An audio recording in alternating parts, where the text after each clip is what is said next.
রিফাত সাহেবের সামনে এসে দাঁড়িয়ে বলল, ভুল করে ফেললি, তুই আমাকে ডেকে অনেক বড় ভুল করলি। আমি মৃত ছিলাম, ভালোই ছিলাম, জাগিয়ে দিলি। রিফাত সাহেব থর থর করে কাঁপছে, ভয়ে তার শরীরের সমস্ত লোম দাঁড়িয়ে গেল। তিনি লক্ষ্য করলেন ধীরে ধীরে অবয়বটা আরো দানবীয় আকার ধারণ করলো, আর খুব দ্রুত এসে রিফাত সাহেবের শরীরে প্রবেশ করে বলে উঠল, ভৌতিক দুনিয়া।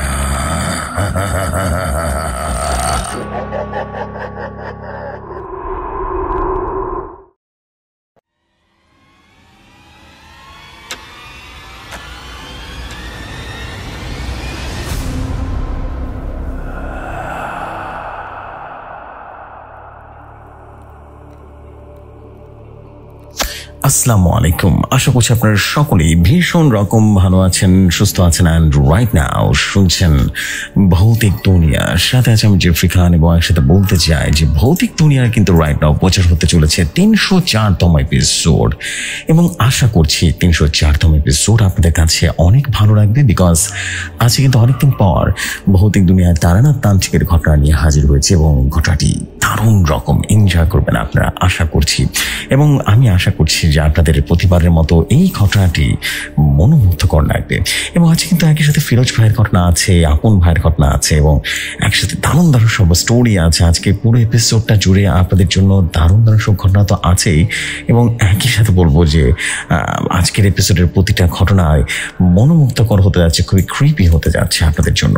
এবং আই বিলিভ যে আপনাদের কাছে ঠিক মন মাতানো একটা এপিসোড হবে আজকের এপিসোডটা। সো প্রথমে যদি বলি তাহলে বলতে হবে যে আজকে আমাদের এপিসোডে আছে আপন ভাইয়ের ঘটনা। মানে প্রথমে আছে হাবিব ভাইয়ের, আমাদের হাসান হাবিব ভাইয়ের ঘটনা, মানে সেটা হচ্ছে তারানাথ তান্ত্রিকের স্টোরি। এবং এরপরে আছে আমাদের আপন ভাইয়ের একটা ঘটনা আছে, এবং তারপরে আমরা শুনবো আজকে যেটাকে বলি আমরা যে আজকে আমরা এরপরে শুনবো ফিরোজ ভাইয়ের 3টি স্টোরি। এবং প্রতিটা স্টোরি একটার চেয়ে একটা অনেক বেশি ভালো লাগবে, এতটুকু বলে দিতেই পারি, বিকজ স্টোরিগুলো আমার মনের মতো। এবং সাব্বির ভাইয়েরও কিন্তু আয়নার ওপারে দুনিয়া এরকম একটা ঘটনা আছে, এবং আশা করছি প্রতিটা স্টোরি মনের মতো সুন্দর হবে।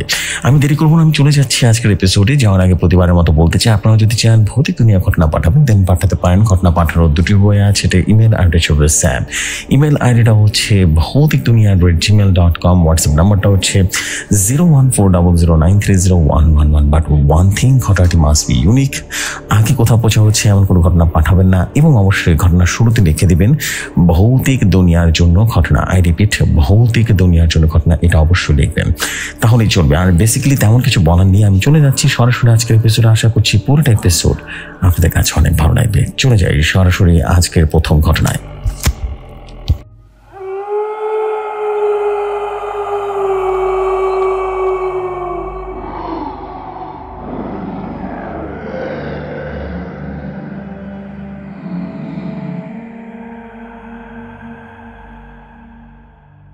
ঘটনাটা আমার কাছে যেভাবে এসেছে আমি ঠিক সেভাবেই পড়ছি।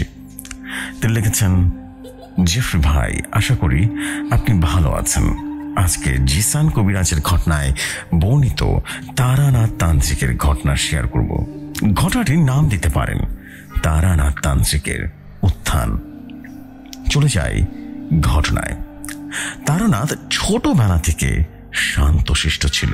তার দাদা অমেন্দ্রনাথ সংস্কৃতি কলেজে সংস্কৃত বিভাগের শিক্ষক ছিল। অবসরপ্রাপ্ত অমরেন্দ্রনাথ মানুষটা বয়স্ক হওয়ার কারণে গ্রামের দানব আক্রমণে কলেরা প্রাদুর্ভাবে মারা যায়। খুব কষ্ট পায় তারানাথ। দাদু তাকে পরম আদর করে তারা ডাকতেন। গ্রামে পিশাচিনী দমনে আসলেন শিবশঙ্কর তান্ত্রিক। গ্রামে কয়েকদিন অবস্থান করে পিশাচিনী বন্ধ করে নেন বোতলে। গ্রামের ছোট ছোট ছেলে মেয়েদের সাথে তারানাথও প্রত্যক্ষ করেছিল সেই দৃশ্যটা। পরের দিন তারা গ্রামের ছোট ছোট ছেলে মেয়েরা একসাথে খেলা করছিল। তারানাথের বয়স আনুমানিক 11 বছর। তাদের মধ্যে একজন শিমুল ভট্টাচার্য বলল, জানিস, তান্ত্রিকদের মরা মানুষকে জীবন্ত করতে পারে। তারানাথ তখন বলল, তাহলে আমি আমার দাদাকে দেখতে চাই। ছোট মেয়ে শ্যামা দেবী রায় বলে উঠল, বর্দা তুই কি পাগল হয়েছিস? এসব নাকি প্রাণ পর্যন্ত চলে যায়। শিমুল তখন বলল, একদিন তান্ত্রিকের সাথে দেখা করিস, তাহলেই হবে। তারানাথ তখন বলল, আচ্ছা ঠিক আছে। তারানাথ 5 ভাই বোন, ভাই 3 জন, বোন 2 জন। একদিন দুষ্টু ছেলের পাল্লায় বসে কুমারপাড়ায় বাড়ির দৈজসপত্র ভেঙে ফেলে। এতে বিচার আসলে পিতা রবীন্দ্রনাথ তাকে তারানাথকে প্রচন্ড মারধর করলেন। শীতে বাইরে রেখে আসে। বাকি ভাই বোনকে বলল, তোরা কেউ ওকে আজ ঘরে তুলবি না, খুব পেরে গেছে দুষ্ট বেটা, তোদের সবার আদর্শ আগ বধ হয়ে গেছে, বুঝলি? এই বলে পিতা, স্ত্রী রানীনাথ এবং বাকি সন্তানদের হুঁশিয়ার করলেন। বাড়ি যাবার পথে বাস ছাড়ে দাঁড়িয়ে আছে তারানাথ। শীতে কাঁপছে তার শরীর। পাশে তান্ত্রিকের শিব শঙ্কর যাওয়ার সময় বলল, ভয় পাস নে বালক, ভয় পাস নে। কে তুই? এখানে কি করছিস? তখন তারানাথ বলল, আমার বাবা আমায় খুব খুব মেরেছে। এলাকার ফাজিল ছেলে মাটির পাত্র ভেঙে আমার নাম দিয়ে পালায়। তারপর বাকি ভাই বোনদেরও মাকে সাইয়ে আমাকে বের করে দেয়। তারপর বাড়ি যাবার পথে এই বাস ছাড়ে এখানে দাঁড়িয়ে আছে। শিবশঙ্কর তান্ত্রিক তখন বলে উঠল, এতটুকু এইভাবে কেউ বের করে দেয় নাকি? আচ্ছা আচ্ছা বালক, তোর কয় ভাই বোন? তারানাথ তখন বলল, আমরা 3 ভাই 2 বোন। বোনেরা অনেক বড়, দিদিরা খুব আদর করে আমায়, আমি সবার ছোট। শিবশঙ্কর তান্ত্রিক তখন বলল, তুই যাবি আমার সাথে? হ্যাঁ, যাবি নাকি? তারানাথ তখন বলল, যাব, যদি আমার দাদুর সাথে আমাকে দেখা করাতে পারেন তাহলে যাব। শিবশঙ্কর তান্ত্রিক তখন বলল, বড্ড ক্ষয় ফুটেছে তোর।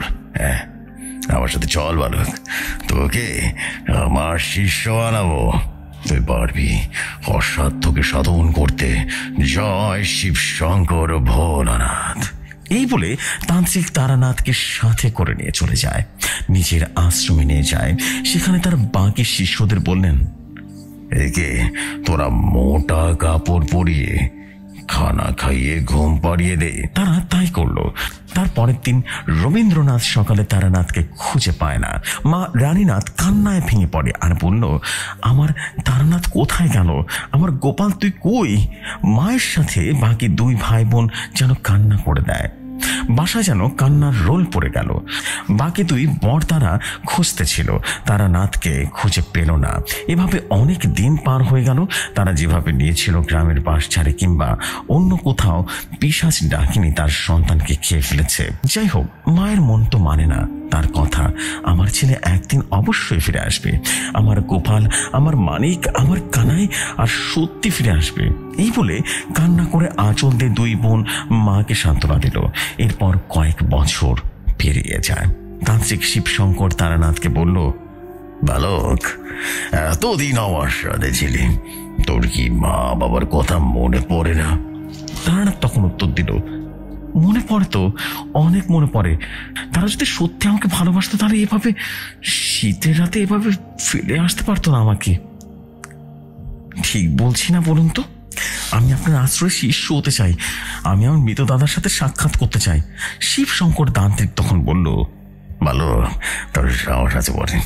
এখন তোর বয়স মাত্র 15 বছর, তুই কি পারবি নাকি বাসায় ফিরে যেতে চাস? সত্যি করে বল। বাসায় আমার লোক তোকে দিয়ে আসবে, কোনো সমস্যা নেই। তারানাথ তখন বলল, না গুরুদেব, আমি বাসায় যাব না, বাসায় যেতেও চাই না। আমি কালী সাধনা করব, আমি তান্ত্রিক হতে চাই, আমার জীবনে আপনার মতো মানব সেবায় পার করতে চাই আমি। শিবশঙ্কর তান্ত্রিক তখন বলল, ভক্ত, এইসব জিনিস প্রাণহানির কারণ হয়, তবে তোর ভেতরে যে সাহস দেখছি তুই পারবি। তার আগে তোকে অনেক কঠিন পরীক্ষার উত্তীর্ণ হতে হবে, তুই কি পারবি? তারানাথ তখন বলল, বলেন গুরুদেব, আমি পারবো, সত্যি পারবো। শিবশঙ্কর তান্ত্রিক তখন বললেন, আগামী অমাবস্যার রাতে তোকে উলঙ্গ হয়ে শ্মশানের মাঝখানে দাহ করা অংশের বাটি আনতে হবে, ছোট্ট একটা ব্যাগে করে। অনেকে তোর পরিচিত জনের নাম ধরে ডাকবি, এমনকি আমার নাম ধরে ডাকতে পারে, কিন্তু তোর ভয় পাওয়া যাবে না। আমি তোকে কিছু মন্ত্র শিখিয়ে দিচ্ছি, তুই সেটা মুখস্থ করে বলবি যদি তোর সামনে কোনো পিশাচ আসে। তখন তারানাথ বলল, আচ্ছা গুরুদেব, আমি পারবো। তারপর অমাবস্যার রাতে শিবশঙ্কর তান্ত্রিকের কথা মতো তারানাথ উলঙ্গ হয়ে অমাবস্যার গভীর রাতে শ্মশানে চলে যায়। আকাশ ডাকছে, সাথে বিজলি চমকাচ্ছে। ভয়কে তোয়াক্কা না করে দুঃসাহসী বীরের সাথে যেন তারানাথ শ্মশানের মাঝখানে গিয়ে সপ্তাহ করা মাটির কিছু অংশ ব্যাগে ভরে নিল। শিবতান্ত্রিকের আস্থানায় যেতে যেতে পেছনে একটা ভারী কণ্ঠে একজন পড়ে উঠল, তীরে তোরা কোথায় যাচ্ছিস? শ্মশানের মাটি রেখে যা, নইলে তোর ভালো হবে না। তারা তখন বলল, আমার গুরুদেবের আদেশ মানতে বাধ্য আমি। পিশাচ চিন্তা গর্জন দেয় এবং সে আকাশের বিজলিও যেন চমকে ওঠে। মারাত্মক ভয়ঙ্কর এক পরিবেশের সৃষ্টি হয়। চারপাশটা যেন ভয়াবহ এবং মারাত্মক হয়ে গেল। পিশাচটা তারার সামনে দাঁড়িয়ে ভয়ঙ্কর চেহারা নিয়ে পড়ে উঠল, কিরে জানোয়ারের বাচ্চা, আমার কথা কি তোর কানে যায় না? বড় সবচেয়ে কিছু, তাই না? তারা ভয় পেলেও সাহস সঞ্চার করে বলল, আমার কিছু করতে পারবি? হ্যাঁ মূর্খ, আমার গুরুদেবের মন্ত্রসিদ্ধ লাল সুতো আমার কোমরে আছে, বুঝলি? এবার দেখ কি করি আমি। এই বলে তারানাথ ব্যাগ থেকে সে বালির কিছু অংশ হাটের মুঠোয় যেন মুখের সামনে পঞ্চ বলে পিশাচের দিকে ছুঁড়ে মারলে পিশাচটা ভয়ঙ্কর গর্জন দিয়ে মাটি কাঁপিয়ে গায়েব হয়ে যায়। তার সাথে সাথে মাটিতে বসে পড়ে। এরপরে চারপাশে জোরে বাতাস বইতে শুরু করলো, যেন চারপাশে নারিকেল গাছ যেন ভেঙে যাবে। তারা দেরি না করে রাস্তার পাশে শিবতান্ত্রিকের রূপে পিশাচ দাঁড়িয়ে পড়ল, ব্যাগটা আমাকে দে। আশ্রমের উঠানে শিবশঙ্কর তান্ত্রিক বলল, না দাঁড়া, এটা করিস না। ওটা তান্ত্রিক গুরুদেব নয়, ওটা পিশাচ। তখন পিশাচটা এটা শুনে বলল, তারা তোর গুরুদেবের ভালো চাস, তো এটা আমাকে দিয়ে দে। শিবশঙ্কর তান্ত্রিক জোরে বলে উঠল, তারা তুই গোল দাগ করে বসে মন্ত্র পড়, আমি আসছি। তার আগে তোর কাছে থাকা ব্যাগের বালি মন্ত্র পড়ে ফু দে। এরপর তারা তাই করলো। পিশাচ যখন তারা দাগের সামনে আসবে ঠিক তখনই শ্মশানের সেই ধুলোতে অদৃশ্য শক্তির আঘাতে নারিকেল গাছে গিয়ে জোরে ধাক্কা খেল।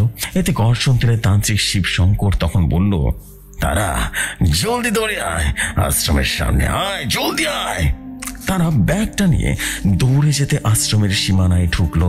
তখন মাটি কাঁপিয়ে পিশাচটা তখন বলে উঠল, তোদের গুরুদেবের শিষ্যকে আমি দেখিয়ে দেব। এই বলে হাওয়ায় মিলে গেল সে পিশাচটা। শিবশঙ্কর তান্ত্রিক তখন বলল, শাবাশ শাবাশ, তোকে দিয়ে সম্ভব। এরপর তান্ত্রিক কাপড় এগিয়ে দিয়ে বলল, কাপড় পরে রে, বালতি মন্ত্র সিদ্ধ পানি আছে, গোসল করে নে। এরপর জমে গিয়ে খেয়ে নে, আমার মেয়ে পদ্মা তোকে খাবার পাঠিয়ে দিবে, খেয়ে ঘুমাবি। তারানাথ তখন বলল, গুরুদেব আমি তান্ত্রিক হতে পারবো তো?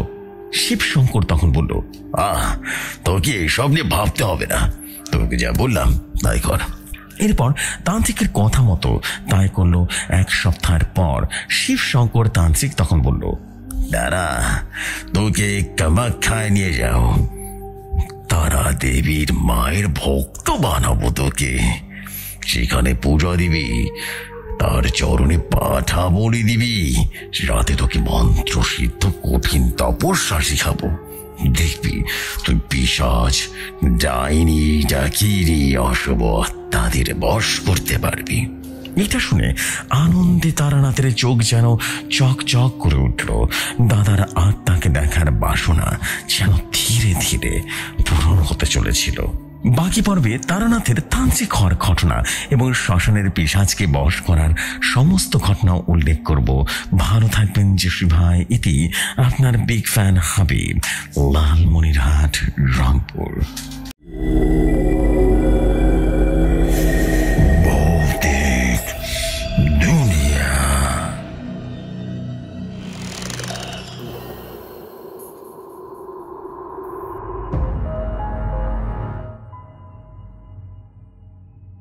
এই হাবিব ভাই, হোয়াট স্টোরি! ফাইনালি আমরা তারানাথ তান্ত্রিকের স্টোরি পেয়ে গেলাম। This is absolutely outstanding story of Taranath তান্ত্রিক। আমি কখনো ভাবতেই পারিনি যে তারানাথ তান্ত্রিকের স্টোরি আমি কখনো পড়তে পারবো, তা আবার আমাদের ভৌতিক দুনিয়ায়। দিস ইজ আউটস্ট্যান্ডিং, সত্যি বলছি। ইন্টারেস্টিং লাগলো বিষয়টা। ঘটনাটা খুব সুন্দর ছিল এবং এক প্রকার মনে হচ্ছে এর পরে কি হবে ভাই, আমার জানতে খুব ইচ্ছা করছে। এই আসেন আমি ভাই, দেরি করেন না ভাই, দেরি করলে কিন্তু আমেজটা নষ্ট হয়ে যাবে। প্লিজ ভাই, আপনি দেরি না করে দ্রুত একটু ঘটনা পরবর্তী দ্রুত লিখে ফেলেন। আমি চাই যে কালকে এটা প্রচার করতে। দিস ইজ অ্যাবসলিউটলি অনেক সুন্দর একটা স্টোরি ছিল, অনেক সুন্দর গোছানো ঘটনা ছিল এবং এত ভালো লাগছিল পড়ার সময়, আনন্দ লাগছিল। সত্যি বলছি, খুব ভালো লাগছিল ভাই। Thank you so much for your beautiful story of Taranath Tantrik. এবং তারানাথ তান্ত্রিককে চেনে না আমার মনে হয় না এমন কেউ আছে। তারানাথ তান্ত্রিক ইজ আউটস্ট্যান্ডিং ক্যারেক্টার এবং দারুণ রকম গল্প লিখেছেন আপনি। খুব সুন্দর ছিল আপনার গল্পটা এবং আমি চাই যে এরকম গল্প আমাদের ভৌতিক দুনিয়ায় প্রচার হোক এবং তারানাথ তান্ত্রিকের গল্প ভৌতিক দুনিয়া শুনবে মানুষ। ওয়াই নট, কেন শুনবে না? ডেফিনেটলি শুনবে এবং আমি চাই সবখানের মানুষ সব সময় শুনুক, সব ধরনের গল্প শুনুক। এবং দিস ইজ অনেক অনেক অনেক অনেক ইন্টারেস্টিং একটা স্টোরি ছিল। Thank you so much. এবং তারানাথ তান্ত্রিকের পরবর্তী গল্পগুলো ইনশাল্লাহ আমাদেরকে হাসান হাবিবা লিখে দেবে। আমি দারুণভাবে আপনাদেরকে পড়ে শোনাতে পারবো, এটাই আমার আশা এবং আকাঙ্ক্ষা থাকবে। সো দেরি না করে চলে যাচ্ছি পরবর্তী গল্পে। আশা করছি পরবর্তী গল্প আপনাদের কাছে অনেক সুন্দর লাগবে। চলে যাই গল্পে।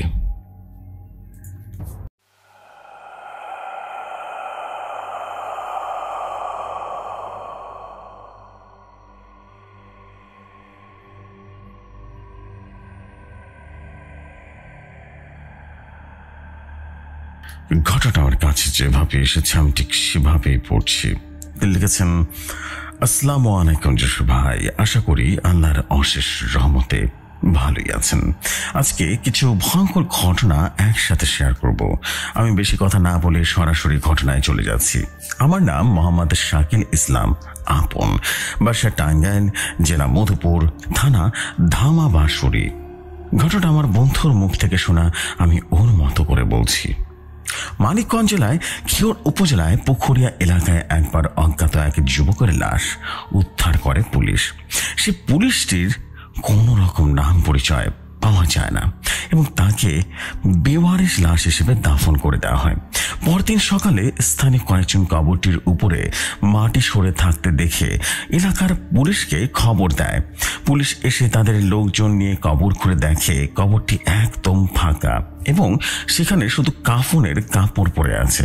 এই ঘটনাগুলোর পর থেকে স্থানীয় মানুষদের অনেক গরু ছাগল খুব দ্রুত কোনো কারণ ছাড়াই মারা যেতে লাগলো। এমন অদ্ভুত রোগ কোথাও যেন কেউ কখনো দেখেনি। তাদের গরু বা ছাগলগুলো শিউরে মরে থাকতো এবং গায়ে কোনো রক্ত থাকতো না। কেউ যেন রক্ত চুষে নিয়েছে সেগুলোর গা থেকে। ভয়ে অনেক গৃহস্থ সে এলাকার গরু ছাগল বিক্রি করে দেয়। এলাকার স্থানীয় কৃষক বাচ্চু মিয়া একবার নিজের খেওরে অদ্ভুত কিছু শব্দ উকি দেন। এলাকার স্থানীয় কৃষক বাচ্চু মিয়া একবার নিজের খোয়ারে অদ্ভুত কিছু শব্দ পেয়ে উকি দেন। তখন সন্ধে নেমেছে মাত্র, তাই ফাঁক ফোকর দিয়ে খেওরে আলো পড়ছিল খানিকটা। সে আলোতে তিনি দেখলেন তার একটা গরু মরে পড়ে আছে এবং তার উপরে এক অদ্ভুত মানুষ সদৃশ প্রাণী চেপে বসে আছে। সেই প্রাণীটি ওর গরুর গলায় কামড় দিয়ে ধরে যেন রক্ত খাচ্ছে। ভয়ে বাচ্চু মিয়ার গলা দিয়ে রীতিমতো আটকে ওঠার মতো শব্দ হলো। সাথে সাথে সেই বস্তুটি বাচ্চু মিয়ার দিকে চোখ তুলে তাকায়। খানিকটা অন্ধকারেও সে বস্তুর চোখ থেকে নীল আলোর মতো কিছুটা বের হচ্ছিল। এরপর তা খুব দ্রুত খেওরের পাশে জানালাতে বের হয়ে পাশের ক্ষেতের ভেতরে ঢুকে যায়। বাচ্চু মিয়ার ভাষ্যমতে ওই বস্তু মানুষের মতোই দৌড়াচ্ছিল, তবে খুব দ্রুত প্রায় চোখের পলকে হারিয়ে যায় বস্তুটি। এবং ওই দিনের পর থেকে ওই গ্রামে আর কোনো গৃহপালিত পশু মরার কোনো ঘটনা শোনা যায়নি। এবার আসি দ্বিতীয় ঘটনায়। ঘটনাটি আমার এক মামার কাছ থেকে শুনেছি, আমি ঠিক তার মতো করে বলছি। আমাদের নানু বাড়ি হবিগঞ্জের একটি গ্রাম মোশাজান। একটা বাড়ি আছে, আধা পাকা বাড়ি। গ্রামের সবার মতে ওই বাড়িটায় নাকি সমস্যা আছে। দিনের বেলায় গেলে নাকি গাছ ছমছম করে, ওই বাড়ির উঠোনে গেলেই চারিদিকটা পরিবেশ কেমন যেন নীরব হয়ে যায়। বাড়িটার বিবরণ দিই, দুটো বাড়ি পাশাপাশি আছে, সামনে উঠোন, বাড়িটার পেছন দিকে একটা পুকুর এবং পুকুর ঘিরে ঝোপঝাড়। এই বাড়িতে একজন খুব ধার্মিক মানুষ থাকতেন, ওনার স্ত্রী সহ। ওনাদের ছেলে মেয়ে শহরে থাকতো। উনি মারা যাওয়ার পর ওদের বাড়িতে একটা বিরাট বড় সাপ দেখা যেত। সাপটা কারো ক্ষতি করতো না। ওই বাড়িটা এবং ওনার স্ত্রীকে পাহারা দিত। প্রত্যেক রাতে সাপটা সারা বাড়িতে ঘুরে বেড়াতো এবং দিনের বেলা ঘরের কোনো এক কোণে থাকতো। একবার ওনার এক ছেলে আসলো শহর থেকে, এসে না বুঝে উনি সাপটাকে মেরে ফেললেন। উনি সাপটাকে মারতে মারতে ওর মাথা আলাদা করে ফেললেন। তারপর থেকে ওই মহিলার ওনার ছেলে রীতিমতো পাগল হয়ে যায়। ডাক্তার বলেছেন ওনাদের ব্রেনে এফেক্ট হয়েছে। মহিলা প্রায় রাতে চিৎকার দিয়ে উঠেছেন, দিয়েও আসছে তেও আসছে, পুকুরে যা মাফ চা। মাঝে মাঝে কাজের মহিলা রাতের ঘরের বাইরে আওয়াজ পেত যে কি যেন মোটা গলায় বলতো, ভদ্রে ভদ্রে।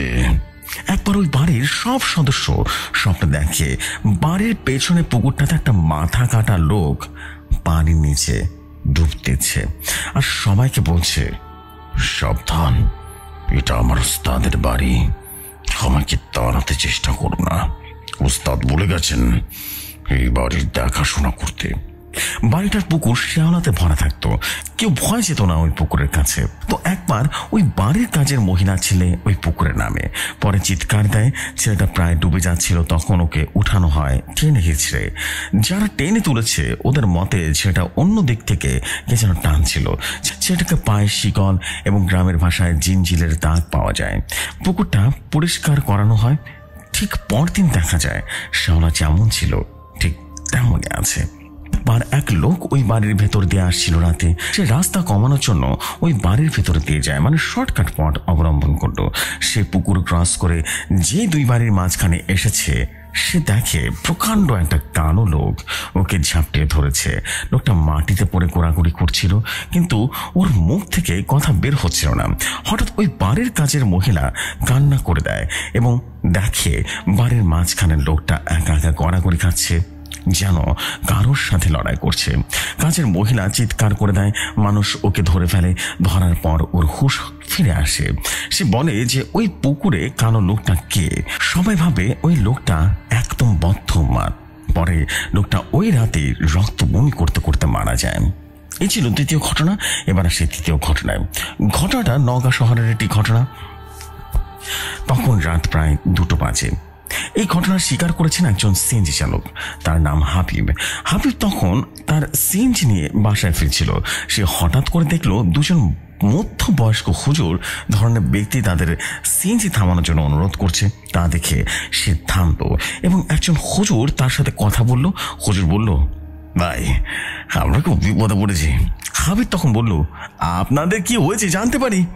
হুজুর তখন বলল, সামনে আমার একটা বন্ধুর একটা লাশ নিয়ে আছে, দাঁড়িয়ে আছে। ওই লাশটাকে নিয়ে আমাদের সামনের গ্রামে যেতে হবে। তুমি কি আমাদের একটু পৌঁছে দিতে পারবে? হাবিব কিছুক্ষণ ভাবলো, তার মাঝে ওনাদের জন্য দয়া হলো। সে আবারও কথা বলল।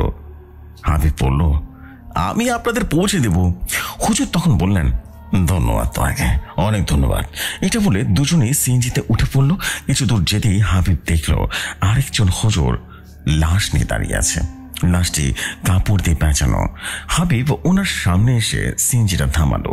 এরপর 2 হুজুর নামলো এবং 3 হুজুর লাশটি উঠালো। তারপর তার হাবিবকে সিএনজি চালাতে পড়লো আর একজন হুজুরের সাথে কথা বলতে লাগলো। হুজুর বলল, সামনের গ্রামে যেতে কতক্ষণ লাগবে? হাবিব তখন বলল, প্রায় 40 মিনিটের মতো সময় লাগবে। হুজুর তখন আবারও বলল, তুমি পেছনের দিকে যাইবে না, কেমন? লাশের অবস্থা কিন্তু বেশি ভালো না, দেখলে ভয় পেতে পারো। হাবিব তখন বলল, আচ্ছা হুজুর। তারপর হাবিব সিএনজি চালাতে শুরু করলো, কিন্তু সে লাশ দেখার আকর্ষণ কেন যেন বেশি অনুভব করতে লাগলো, কিন্তু সে সাহস পেল না। এর 5 থেকে 6 মিনিট পর সে অদ্ভুতভাবে একটা শব্দ শুনল। এক অজানা ভয় যেন তাকে গ্রাস করলো। সে তার ভয় দূর করার জন্য সামনের লুকিং গ্লাস দিয়ে পেছনের দিকে চাইলো। যে যা দেখলো তা দেখার জন্য একদম প্রস্তুত ছিল না। সে দেখলো ওই 3 হুজুর লাশটাকে ছিঁড়ে ছিঁড়ে শকুনের মতো করে খাচ্ছে, আর তাদের চেহারা কেমন যেন বিকৃত হয়ে গেছে, বিভৎস এক চেহারা হয়ে গেছে। কেউ কুলিজা তো কেউ বুকের রক্ত পান করছে। তা দেখে চিৎকার দিয়ে অজ্ঞান হয়ে গেল হাবিব। যখন তার জ্ঞান ফিরল তখন হাসপাতালে ভর্তি ছিল। তারা সারা শরীর যেন ব্যান্ডেজ করা ছিল। তাকে সকালে রাস্তার পাশে একটি খাল থেকে উদ্ধার করা হয়। এখন সে সুস্থ আছে, কিন্তু ওই দিনের ঘটনার পর থেকে আজও সে সন্ধ্যার পরে সিএনজি নিয়ে বের হয় না। তাকে আজও ওই দিনের ঘটনা তারা করে বেড়ায়। তো জেফরি ভাই, এই ছিল ঘটনা। আশা করি ঘটনাগুলো ভালো লাগলে অবশ্যই আপনি আপনার মতো করে গুছিয়ে ঘটনাগুলো পড়ে শোনাবেন। ঘটনায় কোনো ভুল ত্রুটি হলে ক্ষমার সুন্দর দৃষ্টিতে দেখবেন। আবারও হাজির হব ভয়ঙ্কর সব ঘটনা নিয়ে। আসসালামু আলাইকুম জেফরি ভাই, আল্লাহ হাফিজ। ভৌতিক দুনিয়া দীর্ঘজীবী হোক। ইতি শাকিল ইসলাম পাপন।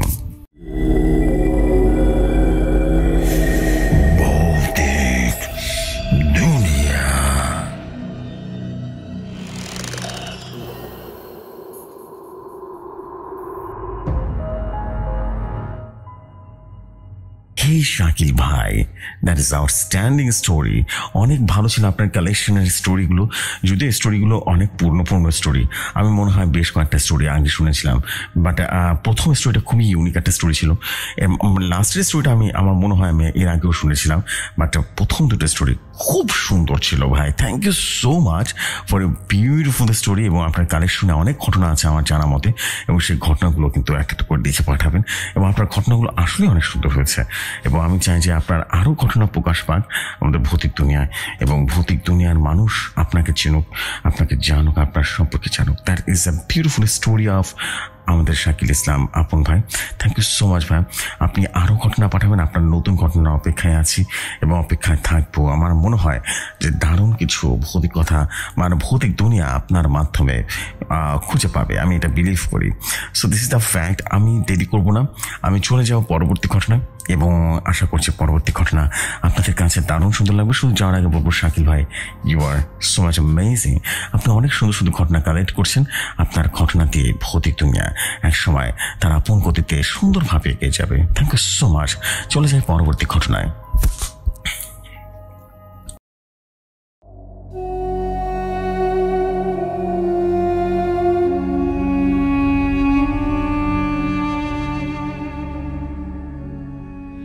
ঘটনা আমার কাছে যেভাবে এসেছে আমি ঠিক সেভাবে পড়ছি। তিনি লিখেছেন, আসসালামু আলাইকুম জসিম ভাই, আশা করি আপনি এবং আপনার শ্রোতা বন্ধুরা আল্লাহর অশেষ রহমতে অনেক ভালো আছেন। আমি সাব্বির হোসেন, আমার বাড়ি ফরিদপুরে। গল্পটা আমার নিজের লেখা ঘটনা, আশা করি আপনাদের কাছে অনেক ভালো লাগবে। গল্পটার নাম আয়নার ওপারের জগতে। ঘটনাটি সিলেক্ট হলে ভৌতিক দুনিয়ায় পড়ে শোনাবেন, আর ঘটনার মধ্যে কোনো ভুল ত্রুটি হলে ক্ষমা সুন্দর দৃষ্টিতে দেখবেন। এখন ঘটনায় চলে যায়। বসে বসে বই পড়ছিলাম, রাত তখন 2টো হবে। হঠাৎ পাশের রুমে কিসের যেন আওয়াজ হলো। আওয়াজটা রাজীবের ঘর থেকে আসছে। আওয়াজটা অনেকটা এরকম যে কেউ যেন বলছে, আয় আয়নার জগতে আয়। আমি রাজীবকে ডেকে বললাম, কিরে কি হয়েছে? রাজীব কোনো উত্তর দিল না। আমি আর কিছু বললাম না। অনেক পড়া আছে, সকালে পরীক্ষা। আমি আবার পড়ায় মনোযোগ দিলাম। কিছুক্ষণ পর আবারও আওয়াজ হলো। রাজীবকে বললাম, কিরে ভাই থাম না রে ভাই, আমার অনেক পড়া আছে। আবার শব্দটা করলে কিন্তু কবরস্থানে রেখে আসবো তোকে। আমি এই বলে আবারও পড়তে বসলাম। হঠাৎ করে রাত 3টার দিকে আবারও একই শব্দ। আমি এবারে রেগে গিয়ে রাজীবের ঘরে চলে গেলাম। আমি রাজীবের ঘরে ঢুকে দেখি রাজীব গভীর ঘুমে তলিয়ে আছে। তাহলে শব্দটা কে করলো? আমি রাজীবের ঘর থেকে বের হব ঠিক তখনই আবারও শব্দ হলো। এবার আমি অনেকটাই ভয় পেয়ে গেলাম, তবে আওয়াজটা এবার লাগাতার হতে থাকলো। আমি ভয় ভয় আওয়াজটা অনুসরণ করতে গিয়ে দেখলাম আওয়াজটা দেয়ালে ঝোলানো আয়না থেকে আসছে। আমি ভয়ে ভয়ে কেঁপে উঠলাম। আয়না থেকে আওয়াজটা আসতে পারে কিভাবে? আমি আস্তে আস্তে আয়নাটার কাছে গিয়ে দেখি, তা দেখার জন্য একদম একদম প্রস্তুত ছিলাম না। আমার গায়ের সমস্ত লোম যেন দাঁড়িয়ে গেছে। আমি দেখলাম এক বিভৎস এক নারী তার দুই হাত সামনের দিকে দিয়ে বলছে, আয় হায়, আয়নার জগতে আয়। আয়নার ভেতরে থাকা নারী আমাকে বলল, আয় এখানে আয়, তোকে আসতে হবে। এই কথা বলে বিভৎস এক হাসি হেসে তার চেহারা আরো ভয়ঙ্কর করে ফেললো। তার চোখ দুটো যেন উল্টে যেতে লাগলো, তার হাত দুটো যেন কষ্ট থেকেও খুলে খুলে পড়ছে, তার সারা শরীর রক্ত শূন্যতা হয়ে গেছে। আমি আর সহ্য করতে না পেরে সাথে সাথে চিৎকার করে উঠলাম। আমি অজ্ঞান হয়ে গেলাম। সকালে উঠে দেখি আমি আমার বিছানায় পড়ে আছি, বা সে রাজীব বসে আছে। রাজীব আমার হুঁশ ফিরেছে দেখে আমাকে বলল, কিরে কি হয়েছে তোর, অমন করে চিৎকার করলি কেন? তারপর আমি রাজীবকে রাতে ঘটে যাওয়ার সমস্ত ঘটনা বলে বললাম। রাজীব তখন বলল, আরে তুই ভুলভাল দেখেছিস, এইসব কিছু না, অনেক রাত করে জেগেছিস তো, তাই জন্য হ্যালোসিনেশন হয়েছে, কিছু না। আমি তখন বললাম, তারপরেও আমার ওই বাড়ির অত সম্পর্কে তো আমি কিছুই জানি না, জানি তো আমরা এই বাসায় প্রথম এসেছি। রাজীব তখন বলল, আরে কিছু না, তুই একটু বেশি বেশি চিন্তা করিস বুঝলি, এই জন্য এমন হচ্ছে। এখন উঠে রেডি হয়ে যা, কলেজ আছেন যা, তোর আজকে না পরীক্ষা। আমি তখন বললাম, আজকে তো পরীক্ষা। আমি রেডি হয়ে কলেজে চলে গেলাম পরীক্ষা দিতে। পরীক্ষা দিয়ে বাসায় আসলাম। ও, আমার পরিচয়টা দেওয়া হয়নি, আমি সুজন। কলেজে পড়ার সুবাদে নিজের বাড়ি ছেড়ে শহরে এসেছি পড়াশোনা করার জন্য। গতকাল আমি ও রাজীব এই বাসাটা অল্প টাকায় পেয়ে উঠে পড়ি। আগে যেখানে ছিলাম সেই বাসার মালিক তার বাসা ভেঙে বড় বাড়িটা তৈরি করবে, তাই থাকার জন্য এই বাসাটা আমাদের চোখে পড়ে যায়। 2 রুমের বাসাটা আমাদের দেখে পছন্দ হয়ে যায়, তাই আমরা বাসাটা নিয়ে নিই। ঘরে ঢুকে দেখি কোনো আসবাবপত্র নেই, কিন্তু একটা ঘরে দেখলাম এক বিশাল বড় আয়না। আয়নাটা দেখতে অনেক অনেক সুন্দর, নিখুঁতভাবে তৈরি করা আয়নাটির ফ্রেম। রাজি বলল, যাক ভালোই হলো, একটা জিনিস তো কাজে দিবে। আমি তখন বললাম, আরে বের হবার সময় চেহারাটা তো বুঝিয়ে নেবে তাই না? যাই হোক, রাতে খাওয়া দাওয়া শেষ করে একটু তাড়াতাড়ি ঘুমাতে চলে গেলাম। হঠাৎ রাত 3টার দিকে রাজীব চিৎকার শুনে আমার ঘুম ভেঙে যায়। আমি তাড়াতাড়ি রাজীবের ঘরের দিকে দৌড়ে যাই। আমি ঘরে ঢুকতে দেখি কয়েকটা অপব রাজীবের পা ধরে টেনে আয়নার ভেতরে নিয়ে যাওয়ার চেষ্টা করছে, আর অপবগুলোর পাশেই দাঁড়িয়ে আছে গতকাল দেখা সে ভয়ঙ্কর সে নারী। এই দেখে আমি চিৎকার করে উঠি। আমার চিৎকার শুনে অপবটা যেন আমাকে দেখে আয়নার ভেতরে চলে গেল। আমি অনেকক্ষণ ধরে থম মেরে দাঁড়িয়েছিলাম।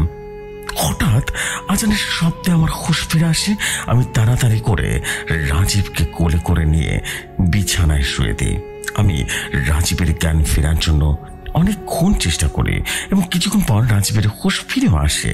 আমি রাজীবকে জিজ্ঞেস করলাম, কিরে কি হয়েছিল, এবার চিৎকার করছিলি কেন? রাজীব তখন বলল, আমি রাতে রিয়ার সাথে কথা বলছিলাম বুঝলি, হঠাৎ আমি শুনতে পাই কেউ আমাকে বলছে, আয় আয়নার জগতে আয়, এখানে নেই কোনো মৃত্যু ভয়। আমি কিছু না মনে করি রিয়ার সাথে কথা বলাতে মনোযোগ দিয়ে দিই, ভাবছি এগুলো হ্যালুসিনেশন, এর বেশি কিছু না। হঠাৎ আমার মনে হচ্ছিল মোবাইলটা থেকে আওয়াজ আসছে, কেউ আমাকে বলছে, আয় আমাদের কাছে আয়, আয়নার জগতে আয়। হঠাৎ আমার ফোনটা বন্ধ হয়ে গেল, আর সাথে সাথে মনে হলো কেউ আয়নার দিক থেকে একটা কোয়ানের শব্দ হচ্ছে। আমি আয়নার দিকে তাকালাম, দেখলাম আয়নার ভেতর থেকে একটা কালো লোমশ হাত বেরিয়ে আসছে বুঝলি। আস্তে আস্তে পুরো শরীরটা যেন বের হয়ে আসলো। শরীরটা ছিল একটা নারীর, তার চেহারা এত বিভৎস ছিল, একদম আগুনে পুড়ে যাওয়ার ঝলসানো চেহারা, এবং তার চোখের জায়গা ছিল কয়লার টুকরা বুঝলি। তার সারা শরীর রক্ত শূন্য ছিল, তার পরনে ছিল কালো রঙের কাপড়, মনে হচ্ছিল কাফনের কাপড়, রক্ত কালো হয়ে আছে। আমি দেখে প্রচন্ড ভয় পেয়ে গেলাম। আমি ভয়ে ভয়ে তাদেরকে বললাম, কে কে তুমি? মহিলাটি এক বিভৎস হাসি দিয়ে আমাকে বলল, আমি তোকে আমার সাথে নিতে এসেছি, চল আমার সাথে চল। আমি তখন বললাম, আমি তোমার কোথায় যাব? আমি যাব না। নারীটি আবারও এক কট্ট হাসি দিল আর বলল, আয়নার জগতে চল চল, তোকে আমার সাথে যেতেই হবে। এই কথা বলে আয়নার ভিতরে রীতিমতো তাকিয়ে বলে, আমাদের নতুন জগতের মেহমানকে নিয়ে চলো। এই বলে কথা বলতে বলতে আমি দেখলাম আয়নাটা থেকে কিছু মানুষরা বেরিয়ে আসছে। আমি এই দৃশ্যটা থেকে অজ্ঞান হয়ে যায়। আমার আর কিছু মনে নেই। আমি রাজীবের কথা শুনে বলে উঠলাম, তুই এখন বিশ্রাম কর, আমরা আজ বাড়ির মালিকের সাথে কথা বলবো। আসলে সমস্যাটা কি এই বাড়িতে জানতে হবে। জেফরি ভাই, আজ এতটুকুই। ঘটনার সিলেক্ট হলে আমাকে জানাবেন, আমি পরবর্তী অংশ লিখে পাঠাবো। জেফরি ভাইকে বলতে চাই, আমি ঘটনা লেখার সময় ভুল করে সেন্ট বাটনে ক্লিক লেগে যায়, অসম্পূর্ণ গল্পটি আপনার কাছে চলে যায়। তাই জেফরি ভাইয়ের কাছে ক্ষমা প্রার্থী। জেফরি ভাই, সময় নষ্ট করবার জন্য।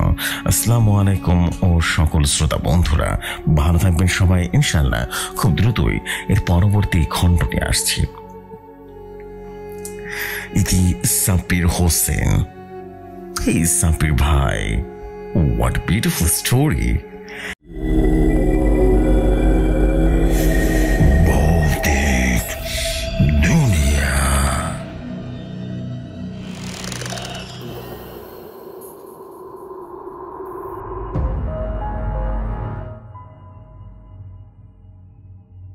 এই আয়নার গল্পটা কিন্তু জোস লেগেছে ভাই। আই সোয়ার টু গড, অনেক বেশি দিন পরে, আমি অনেক দিন ধরে ওয়েট করছিলাম আয়নার কোনো ঘটনা আছে কিনা। মনে হয় পেয়ে গেলাম, একটা জম্পের একটা স্টোরি পেয়েছি ভাই। Thank you so much Sabbir ভাই। এবং আমি বলতে চাই যে আমার খুব ভালো লেগেছে। আমার খুব জানার আগ্রহ হচ্ছে যে এর পরে কি হলো, হোয়াট হ্যাপেন নেক্সট। এটা খুবই এমন একটা জায়গায় শেষ করেছেন ভাই, মাথাটা নষ্ট করে দিলেন একেবারে। এর পরে জানার আগ্রহটা আরো বেশি বেড়ে গেল। দ্যাট ইজ বিউটিফুল স্টোরি ভাই, অনেক বেশি জোস একটা স্টোরি ছিল। এবং আমার কাছে মনে হচ্ছে, ও মাই গড, দিস ইজ বিউটিফুল। এবং আশা করছি আপনাদের কাছে অনেক বেশি ভালো লেগেছে। এবং আমি বিলিভ করি যে আপনাদের সবার কাছে ভালো লাগলে একটা করে কমেন্ট করে জানিয়ে দেবেন। That's it. Thank you so much bro. এবং সাব্বির ভাই, আমি অনেক আনন্দিত যে আপনার স্টোরি আমি পড়ে শোনাতে পারলাম। Thank you so much. এবং আশা করছি আপনাদের সবাইকে অনেক দারুণ রকম কিছু উপহার দিতে পারলাম। Thank you so much. এবং আশা করছি আপনাদের সবার কাছে ভয়ঙ্কর রকম সুন্দর লেগেছে। Thank you so much. আর সাব্বির ভাই, আপনি দেরি না করে পরবর্তী খণ্ডটা দ্রুত লেগে ফেলেন, বিকজ একটা ঘটনার ভাইব থাকতে থাকতে শেষ করা উচিত আমার মনে হয় স্টোরিটা। সো একটু দ্রুত দেখে ফেলবেন, আশা করছি আপনি কথাটা রাখবেন। দেরি না করে চলুন শুরু করি পরবর্তী ঘটনা। আর কারো নয়, আপনাদের সবার পছন্দের এক্স্যাক্টলি ফিরোজ ভাইয়ের ঘটনা। চলুন শুরু করি ঘটনা।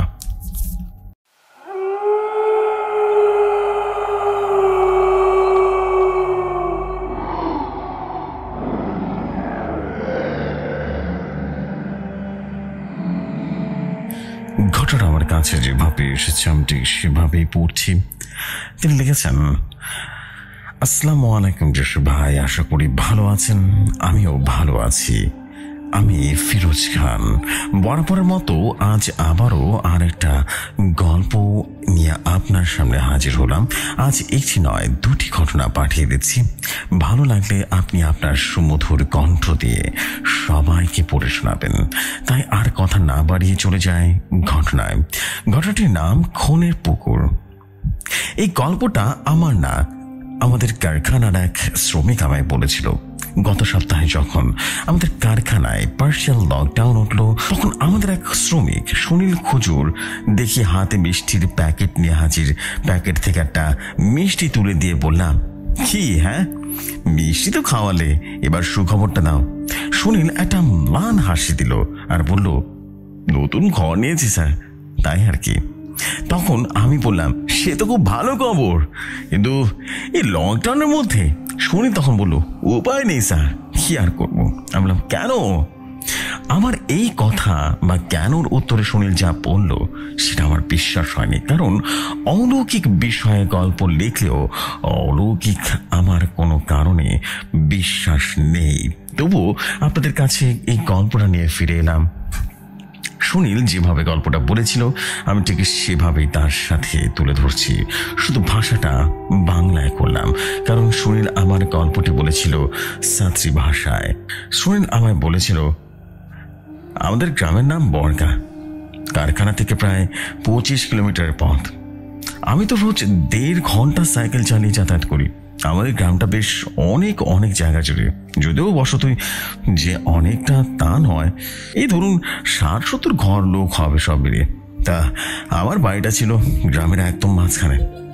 আপনাকে আগে একবার বলেছিলাম না যে আমি কারখানা থেকে ফিরে একটা ছোট্ট মুদিখানা চালাই, সেই জন্যই তো শুধু সেখানে শিফট হয়ে যায়। আসলে দোকানটা ছিল আমার বাপের, বাপ মারা গেলে আমি সেটাতে বসে বিকালবেলা মুদিখানাটা চালাতাম আর কি। তো সব কিছু ঠিকঠাক ছিল জানেন, কিন্তু গোল বাঁধ ওই 2 বছর আগে আমাদের গ্রামে এক বুড়ি ছিল, তার 3 কুলে কেউ নেই বললে চলে, বাড়ি ঘর কিছুই ছিল না। ওই বটতলায় পড়ে থাকতো, কেউ দুটো খেতে দিত না হলে পাশের পুকুরের জল খেয়ে পড়ে থাকতো।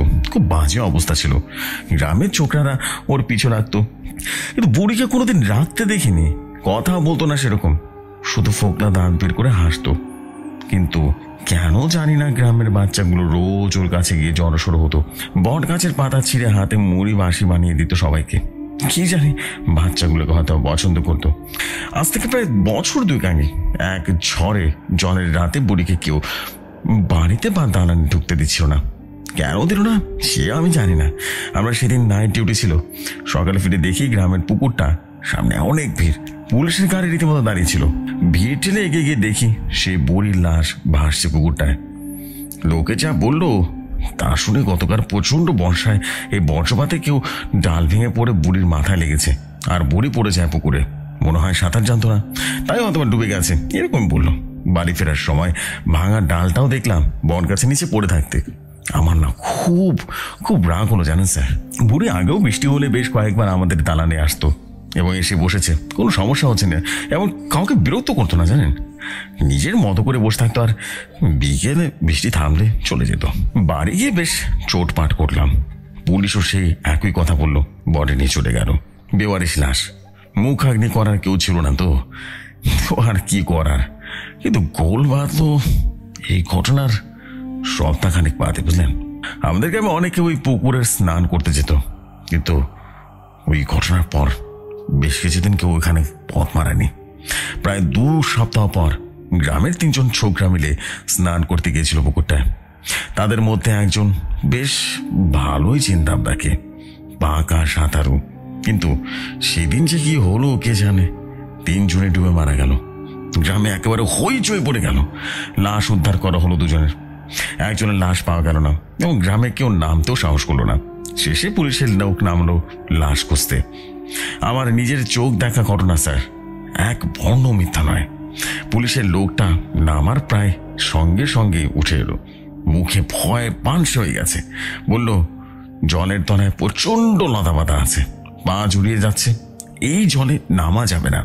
আমি আপনাকে বলছি স্যার, আমি নিজে প্রায় প্রতিদিন স্নান করতাম এই পুকুরে, বেশ গভীরও ছিল না, আর লতা পাতা কোত্থেকে আসবে সেদিন আমি বুঝতে পারছিলাম না।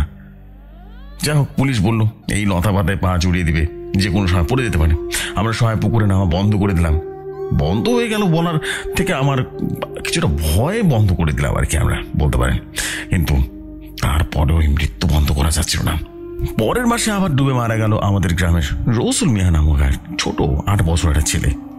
সে যে কেন হঠাৎ করে সন্ধ্যাবেলা পুকুর ঘাটে গিয়েছিল তা এখন মধ্যে কেউ বলতে পারে না। এইভাবে প্রতি মাসে 2-1 বার তো অন্তর অন্তর একজন মারা গেলই, একটা করে বাচ্চা মারিয়ে গেল। তারা কেন বা সন্ধ্যার সময় বিকেলবেলায় পুকুর ধারে যেত আর কোন ফাঁকি বা বাড়ি থেকে বেরোতো কেউ জানতে পারতো না। এটাও এক প্রকার অলৌকিক একটা বিষয়। আমরা গ্রামের লোকেরা সবাই মিলে একদিন লোহার তার দিয়ে একেবারে ঘিরে দিলাম পুকুরটাতে, যাতে কেউ না যেতে পারে, কিন্তু তাও আটকানো গেল না। এই খুনে পুকুরের ডাকে একে একে সবাই মরতে লাগলো, একটার পর একটা শিশু মরতে লাগলো। কয়েকটা লাশের গায়ে সেই লোহার তারের আঁচড়ও দেখা গেছে। তারপর থেকে একে একে গ্রাম ছাড়তে লাগলো সবাই। যাদের অবস্থা খুব ভালো ছিল তারা আগেই চলে গেল, আর আমাদের মতো লোকেরা যারা একটু গরিব মানুষ তারা একটু সুযোগ করতে লাগলো। তারপর থেকে এই 1 বছর মতো টাকা জমিয়ে ব্যাংকের সামান্য টাকা যা ছিল সেটা তুলে এই ছোট্ট একটা কামরার ঘর কিনেছি। কি করবো বলুন, ওই গ্রামের যা অবস্থা, থাকা যায়? আমি সব কিছু শুনে একটু রেগে গেলাম। যত অশিক্ষিত লোকের কুসংস্কার। শরীরকে বললাম, দেখ শুনেন, এইসব কুসংস্কার বিশ্বাস করে নিজের বাড়ি ছেড়ে, দোকান ছেড়ে, সঞ্চয়ের পুরো টাকা খরচ করে নতুন জায়গায় বাড়ি নেওয়ার কোনো মানে আছে বলতো? শুনে মাথা নিচু করে দাঁড়িয়েছিল। কয়েক মুহূর্ত পরে করুণ সুরে বলল, কি করবো স্যার, বউটা মরেছে বছর 5 হলো, আর বড় বেটাকে গত বছর খেয়েছে ওই রাক্ষসে পুকুরটা। এখন যদি ছোট বেটাও চলে যায় তাহলে কি নিয়ে বাঁচবো বলুন? টাকা সঞ্চয় করতে হবে তো টাকা। আমার মনে হলো মুহূর্তের মধ্যেই যেন সুনীলের চোখটা চকচক করে উঠল। এই ছিল প্রথম ঘটনা। ঘটনাটি কেমন লেগেছে জানাবেন সবাই। এবার আসুন দ্বিতীয় গল্পে চলে যায়। এই গল্পটির নাম অভিশপ্ত বুড়ির ঘটনা। আশা করছি অভিশপ্ত বুড়ির গল্প আপনার কাছে অনেক ভালো লাগবে জেফরি ভাই।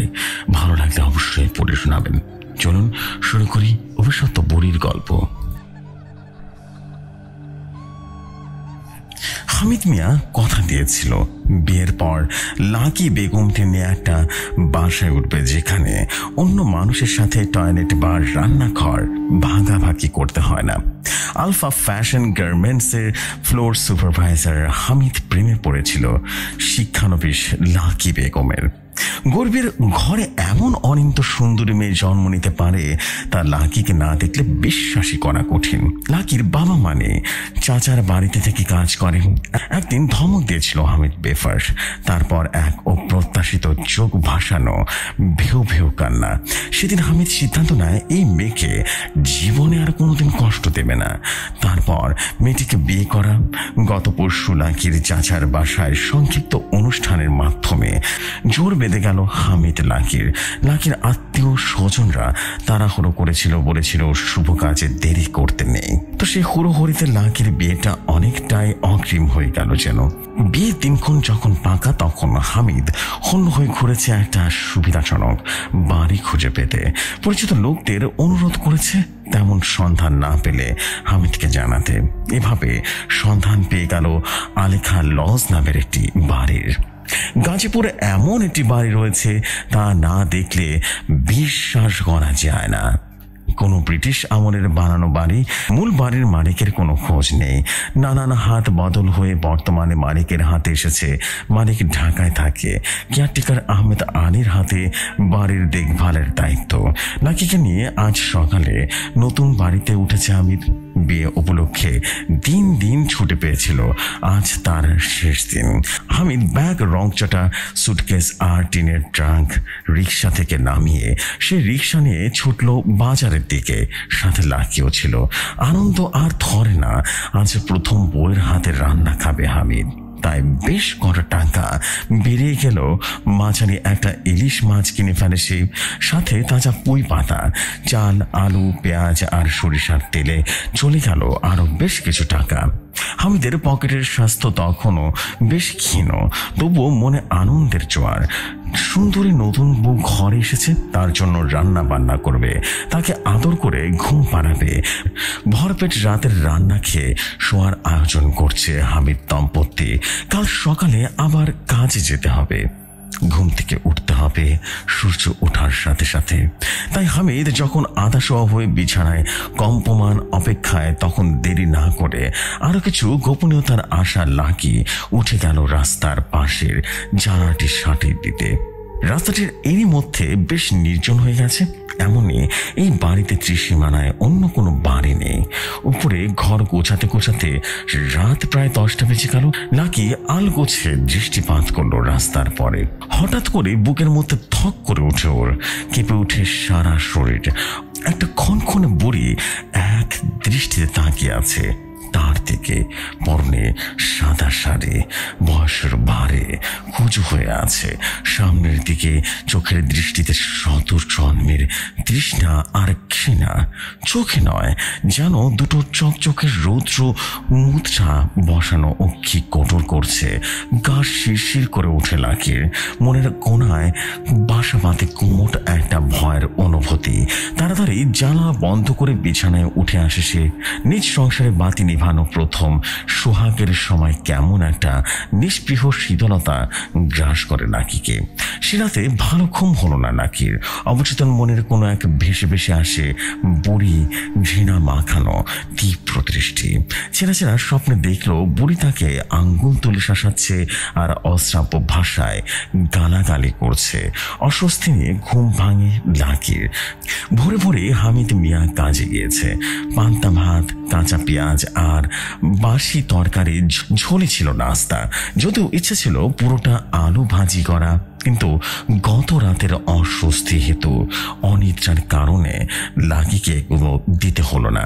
বিয়েতে উপহার পাওয়া একটা নতুন সুতির শাড়ি নিয়ে গোসলখানায় ঢুকে গেল লাকি। গোসলখানাটি বাড়ির বাইরে থেকে এবং শ্যাওলা পরা পুরনো প্রাচীন টিনের দুমড়ানো মোচড়ানো দরজা এবং সকালের আলো ফুটে উঠেছে তখন। ধীরে ধীরে নিরাভরণ হয়ে ওঠে নাকি। শরীরে আনাচে কানাচে বয়ে দেয় বড় শীতল পানি। সত্য মোড়ক খোলা সুগন্ধি সাবানের গন্ধে যেন মোমো করছিল সেই গোসলখানা। ঠিক এমন সময় এমন একটা অনুভূতি গ্রাস করেছিল লাকিকে। মনে হচ্ছে কোন এক গোপন কর্পাক্ষ পথে লাকির সুঠল গোলাপি দেহটা দাঁড়িয়ে দাঁড়িয়ে উপভোগ করছে কেউ। লজ্জা, ভয়, অস্বস্তি আর রাগে সারা দেহ চুম করে খেয়ে ওঠে। সাঁই সাঁই লোমকূপগুলো যেন খাড়া হয়ে ওঠে। নিশ্চিত হবার জন্য হঠাৎ টিনের দরজাটা হালকা করে খুলে বাইরে চোখ বোলালো। লাকি দেখল না, কেউ নেই সেখানে। আবেশ মুছে দ্রুত গোসল করে দ্রুত ঢুকে পড়ল রুমে। চুল এলিয়ে দিয়ে চালের কাকড় বাঁচতে বসে যায় নাকি। বিগত জীবনের কত স্মৃতি মনে উকি দিচ্ছিল।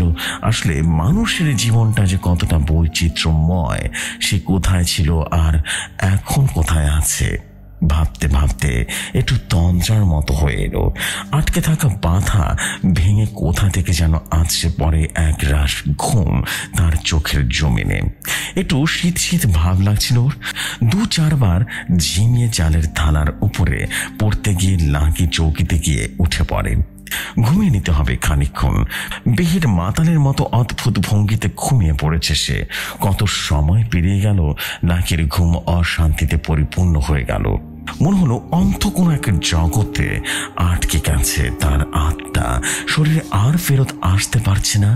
বিশ্বাসে বদ্ধ বদ্ধ ভাব আর অনিয়মিত হৃদস্পন্দন হচ্ছে লাকির। গলাটাও যেন শুকিয়ে কাঠ হয়ে গেছে। হঠাৎ বোধ হলো তার নাকে, চোখে মুখে অস্বস্তির সুরসুরি লাগছে। মুখটাকে এদিক ওদিক ঘুরিয়ে অস্বস্তি থেকে মুক্তি পাবার চেষ্টা করলো সে, কিন্তু ক্রমশ বাড়তে থাকে তা ঝট করে চোখে মিলল লাকি। ঠিক 1 ফুট উপরে সমুদ্রলাল ভাবে শূন্যে ভেসে আছে একটা পুরী। ঘোলা চোখে তীব্রভাবে লাকির দিকে তাকিয়ে আছে সে। অন্তরাত্মা ছিটকে বেরিয়ে আসতে চায় লাকির।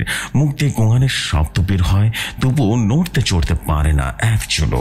হঠাৎ একটা বুক ভাঙা আত্মচিৎকার দিয়ে কেঁদে উঠল লাকি। সাথে সাথে ঘোর ভাঙা অন্ধকার দেখে কেউ মেয়ে সেখানে, এবং সারা ঘরের ঘামে ভিজে গেছে, ঝপ ঝপ হয়ে আছে। ছাতি ফাটা তৃষ্ণায় শুষ্ক হয়ে কণ্ঠ নালীটাও যেন একদম অদ্ভুত হয়ে গেছে। টলতে টলতে উঠে বসলো লাকি। হাফ টাইম শেষে দুপুরে খাবার খেতে বাসায় আসছিল হামিদ মিয়া। দূর থেকে টিনের গেটটা হাট করে খোলার দেখে বিরক্ত বোধ করলো সে। যাওয়ার সময় লাকিকে বারবার বলে গেছে নতুন এলাকা তাই সামনের গেটটা বন্ধ রাখতে। এ সময় হঠাৎ করে দেখে ভেতর থেকে সব্যস্ত হয়ে বের হয়ে আসে এক বুড়ি। মুখে কাপড় চাপা দিয়ে ব্যস্ত পায়ে ঢুকে গেল পাশের গলিতে। উদ্বেগ আর উৎকণ্ঠা নিয়ে দ্রুত পায়ে বাড়ি ঢুকলো হামিদ মিয়া।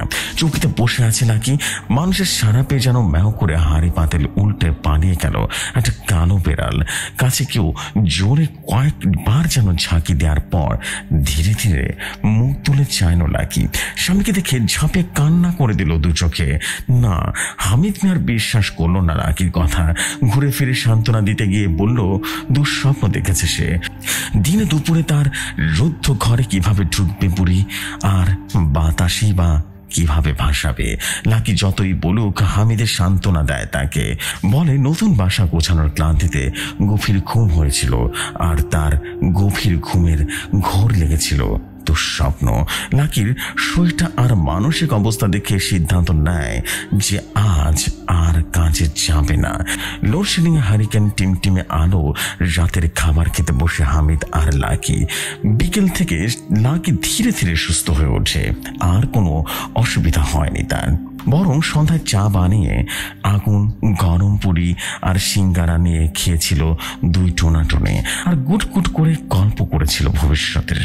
খেতে বসে হামিদ ভাবে এক ফালে লেবু হলে ভালো জম্পেশ আড্ডা হতো। লাকিকে বলতে রহস্যময় হাসি হেসে উঠে গেল সে।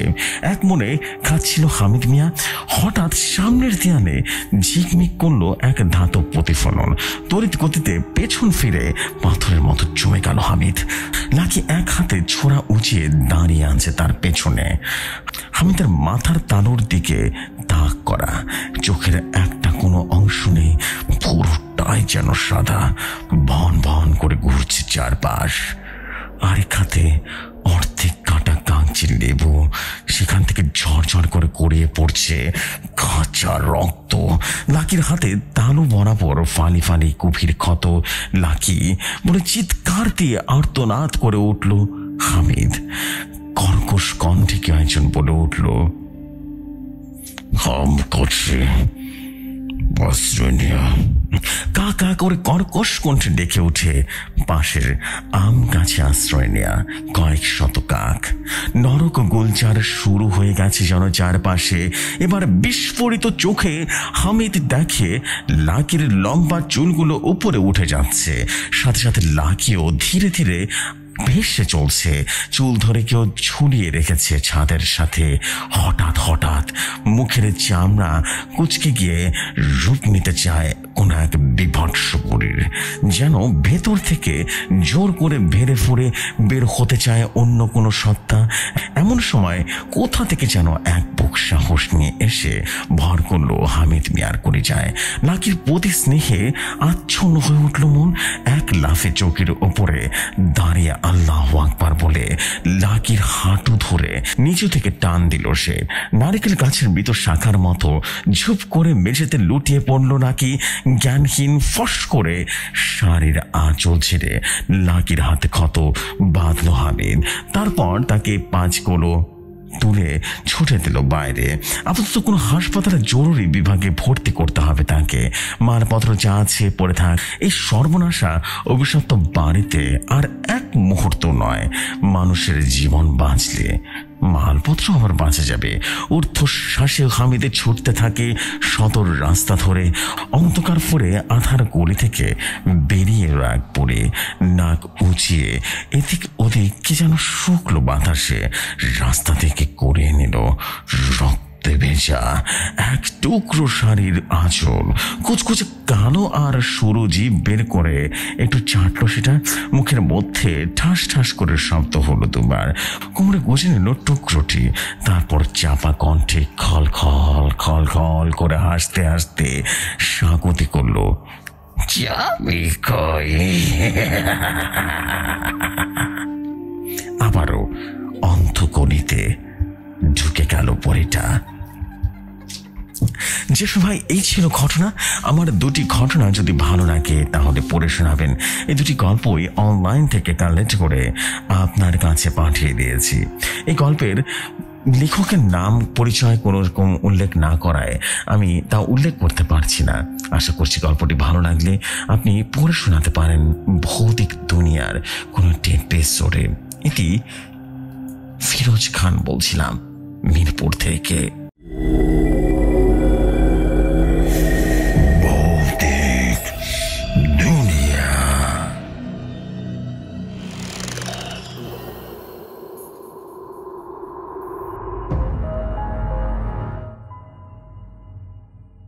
Oh my God, Firaj bhai, what an outstanding story. That is creepy story এবং খুবই অদ্ভুত ছিল এবং একটা পজেশনের একটা স্টোরি ছিল বলা যেতে পারে। পজেস্ট হয়ে গেছিল এই স্টোরিতে, কিন্তু মানে স্পষ্ট বোঝা যাচ্ছে একটা মহিলা পজেস্ট হয়ে গেছিল somehow. This is amazing story এবং আশা করছি আপনাদের সবার কাছে ভয়ঙ্কর রকম সুন্দর লেগেছে তার স্টোরি। আর যদি ভাইয়ের স্টোরি ভালো লাগে অবশ্যই কমেন্ট করে জানাবেন। আপনাদের প্রতিটা কমেন্ট আমার জন্য খুব খুব বেশি আনন্দ দান করে এবং আপনারা অবশ্যই কমেন্ট করে আপনাদের মূল্যবান বক্তব্য জানাতে ভুলবেন না। আমি চাই দারুণ দারুণ সব কমেন্ট আমার কাছে আসুক, আমি সেটা অবশ্যই কালেকশনে রেখে দেবো। That's it, thank you so much man, অনেক বেশি ভালো লাগলো এবং আশা করছি সবার কাছে ভয়ঙ্কর রকম সুন্দর লেগেছে। সো ভয়ঙ্কর রকম সুন্দর লাগলে আপনারা যেটা করতে পারেন সেটা হচ্ছে অবশ্যই কমেন্ট করে জানাতে পারেন আপনাদের কাছে কেমন লাগছে। So this is the fact. আর দেরি করবো না, আমি আজকের মতো বিদায় নেবো। অলরেডি অনেকগুলো স্টোরি শেয়ার করে ফেলেছি আজকে। ইনশাল্লাহ আপনাদের সাথে আবার কথা হবে দারুণ কোনো ঘটনাতে। ততক্ষণ সবাই ভালো থাকবেন, সুস্থ থাকবেন। আসসালামু আলাইকুম, শুভরাত্রি সবাইকে।